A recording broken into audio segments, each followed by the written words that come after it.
Da er vi på Fornebu, a.k.a. Kall i Fornebu. Så der er studio, har vært her i 10 år. Så tenkte vi skulle ta en liten studiotour, kom inn. 12 meter takhøyde, minst. Det er kanskje det diggeste med at det er en gammel flyhangar. Det henger en del eldre lysverk her. Leketøy, det er alltid veldig mye her, nesten like mye som kunst. Der er en av 3 go-kart som jeg hadde for mange år siden, som drev og blæsa med rundt og rundt utpå her. Det var livsfarlig. Det er totakt, rakett 85, så de går jo rett opp i 100 km i timen. Her er også et gammelt neonskilt diamanter som var og tok ned fra en gammel urmaker og gullsmed nede i byen, rett ved siden av Oslo City faktisk. Vi bare satt i rei bygget, så kjørte ned med henger og bare fikk kastet det på. Mye av den første kunsten som Brorsen lagde også hadde ikke noe spent til kjøpematerialer, så vi bare fant sånne ting som det her rundt og bare reusa det.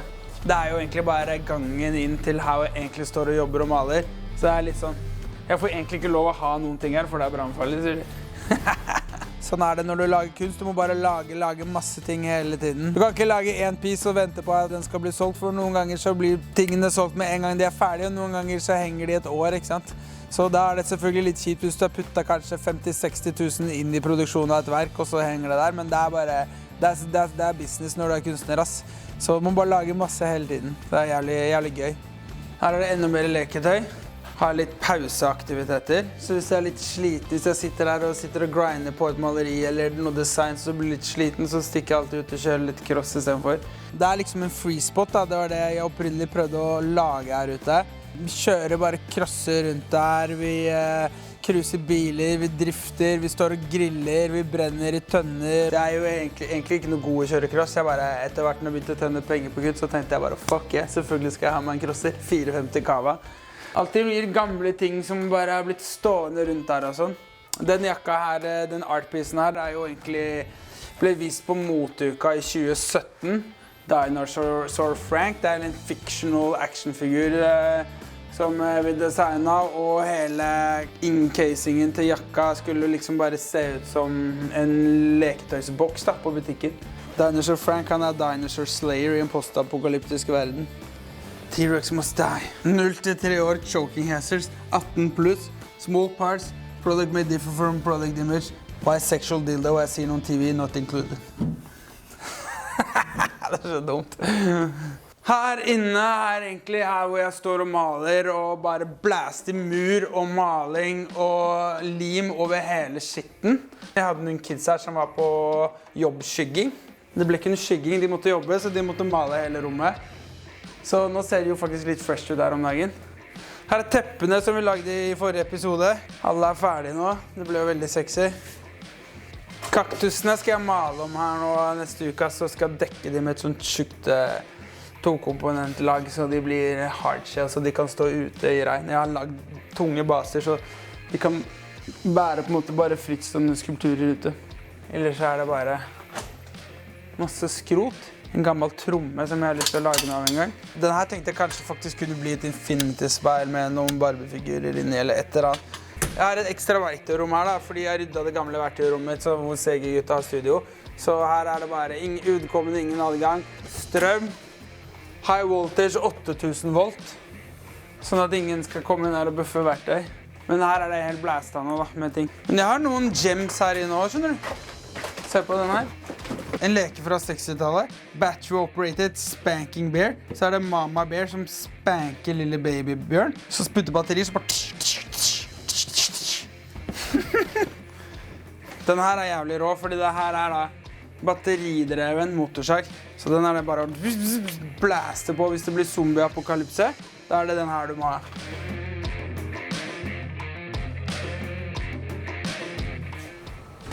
Welcome to Nick's World. Det skiltet her lagde jeg selvfølgelig lenge før YouTube visste at jeg skulle lage en YouTube-kanal. Her er jo bare studio. Her liksom i disse rommene her er det henger en ting som er ferdig, når jeg er ferdig med kunstverk, eller ting jeg vil vise frem. Så det er også her som er liksom hangout space. Det er kjøkkenet mitt. Det er ikke de beste fasilitetene. Men jeg har i hvert fall kjøleskap fullt med god drikke. Jeg kan ikke vise det ennå, men det kommer en reveal på det snart. Her er det bare rot som alt annet, men Tommy Nicks Street Racing. Tommy Nicks er jo Mitt alter ego, som er en ulovlig street racer, ikke sant? Som bare ikke trenger å følge noen lover og regler. Det Tommy Nix gjør, det trenger ikke jeg å stå for. Der er faktisk min Jeremy Scotts triple flap Adidas collectible sneakers. Nå er ikke det en bransje jeg egentlig driver på med helt tatt, men jeg bare synes de skoene var kule, så kjøpte jeg de i mange herrens år siden, 20 år siden, og nå er det visst drithard to get.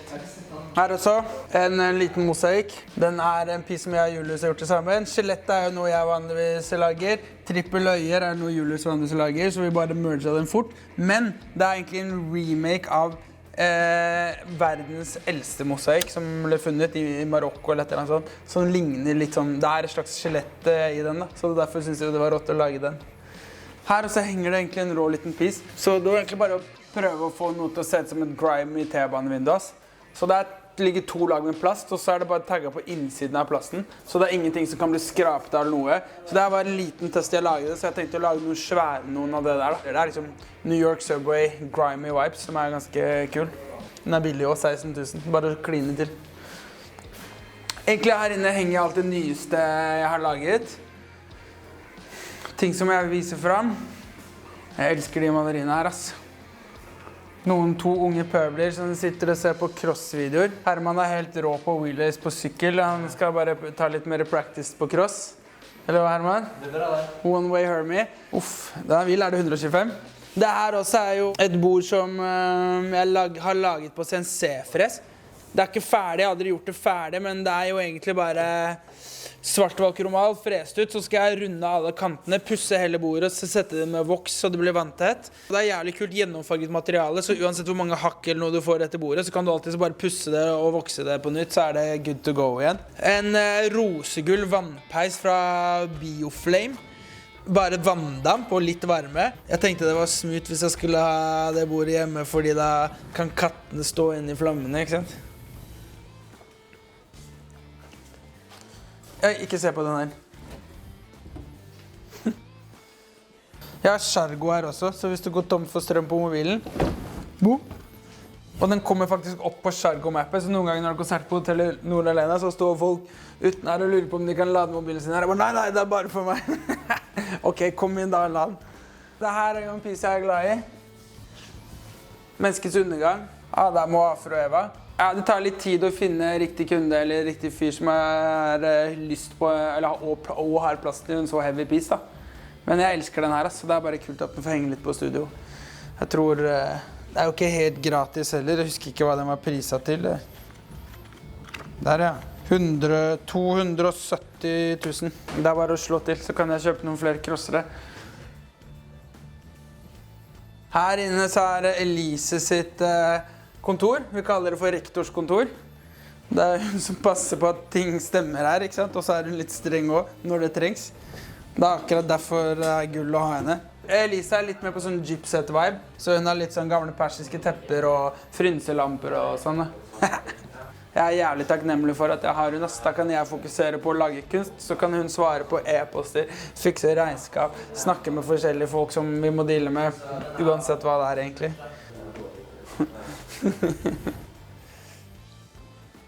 Og så her da, Levi. Studiogitaren min.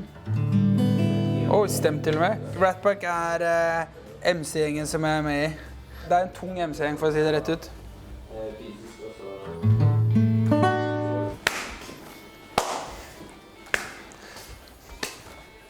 Freserommet, for de CNC-fresen står her, som Hammerslaget har levert. Så det er bare å sjekke ut de har jævlig mye rått verktøy. Så det er bare et arbeidsrom til, ass. Og bra sted å jobbe egentlig, for det er litt sånn digg her. Ellers vet jeg ikke om det er så mye spennende her inne, ass. Kanskje snowboardene mine. Jeg var jo en gang i tiden en kapabel snowboardkjører. Selv om vi bare hadde en sponsor, Mixtape. Og det var mitt eget klesmerke. Men jeg har faktisk noe gull her. Denne piecen her er helt syk.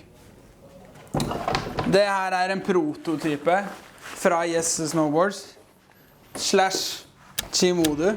De brettene her finnes ikke, ass. De går ikke an å få kjøpt, for å si det sånn. Men jeg har en. Den er helt vild. Fotoprint fra Chi på snowboard. Se på det her da, Levi. Har du noen gang sett et så sexy snowboard? Shimoda han var jo en legende. Han har tatt bilder av alle de gamle gangsterrapperne, både øst- og vestkysten av USA. Så om det var både Biggie og Tupac, og om det var Mobb Deep eller Puff Daddy eller Nas, hvem som helst, han hadde så mye dope bilder. Men så lite som jeg kjører snowboard nå om dagen, med de der gamle knærene mine, så tror ikke jeg trenger å begynne å bruke den her. Den tror jeg bare må rett på veggen en gang. Altså. Vi får se. Det er litt synd hvis det ikke blir brukt også. Kanskje bare blæste på. Der er matskapet. Det er gammel amerikansk kjøleskap som bytta mot et kunstverk en gang.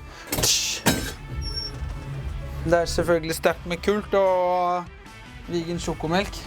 Ellers vanlig lunsj på studio. First Price, Crunchly Muesli og Vetabix. Vegan proteinshake. Risprotein og erteprotein. Det er det beste. Hvis du vil ha vegan proteinpulver, test noe som er på ris og erter, ikke soya. Det kan være litt heavy for rookies. Her inne er studio til Segge gutta. De har dere hilst på. Det var gamle utstyrsrommet mitt, verktøyrommet. Hei, hva slags crap-ass er dere holder på med her? Dere kan godt rydde litt. Det er fett på studio at det er litt liv da. Boysa Seger er og grinder, Levi sitter og redigerer, Felix og jeg jobber med kunst, Elise sitter og jobber med business. Alle grinder, det liker jeg. Det er mange som kjører på samtidig. Det fueler da. Du får ikke lyst til å ta pause og slappe av, sitte og spille TV-spill hvis du ser at andre jobber. Da får du lyst til å jobbe selv. Det vil ikke være noe dårligere, ikke sant? Så det er veldig bra. Innen den gangen her så er det jo bare litt workspace. Her er printeren. En veldig sexy fotoprinter. Så det er digg å ha. Kan du kjøre litt trykk eller fotoprints og sånn. Tenkte faktisk jeg skulle sende ut noen i dag. En som jeg har igjen er serie på 3 med svære portretter. Pop Smoke. Stille fortsatt i huset. Den er det ingen som får rabatt på, ass. Kan bare glemme. Og så her inne er faktisk studio til Tiril. Tattoo-studio. Hun er her bare kanskje 1 eller 2 ganger i uka, tatter litt på vennene sine og nøye utvalgte klientell. Kjører mye harde sånne moderne tribals og de mushroom-tegningene hennes er kule da. Katteskallen liker jeg. Og det er faktisk her. Det er faktisk jeg som har hengt opp de her til henne. Det er noen sånne der tippholdere for foreldrene mine. Det var smalt opp der. Langt tilbake, tipp. Da er vi egentlig snart rundt, da, så ender vi her hos Levi. Jeg sitter her på Mac-en. Levi sitter på sin setup der. Sitter og redigerer bilder og video og kjører på. Så sitter vi litt sammen, så kan jeg følge litt med at han gjør det han skal, og ikke begynner å gå inn på andre nettsider og sånn. Og der, på det lille hjørnet her, da, hjørnet til Levi, så er det Levi som har valgt ut kunsten som henger her, da. Så det er jo en rå Barbie-boks her. Og så er det den siste vi lagde der, et lite høstlekors der oppe. Jep. Nick Snope. Bare si nei til de etablerte normene og kravene som kommer fra samfunn og foreldre og det som er. Ain't gonna happen. Nei, så det var egentlig studiet, ass. Så nå skal vi bare stikke ut og kjøre litt cross og stikke på rolig records-aften på taket, så det blir gøy. Ses neste uke. Like and subscribe og follow.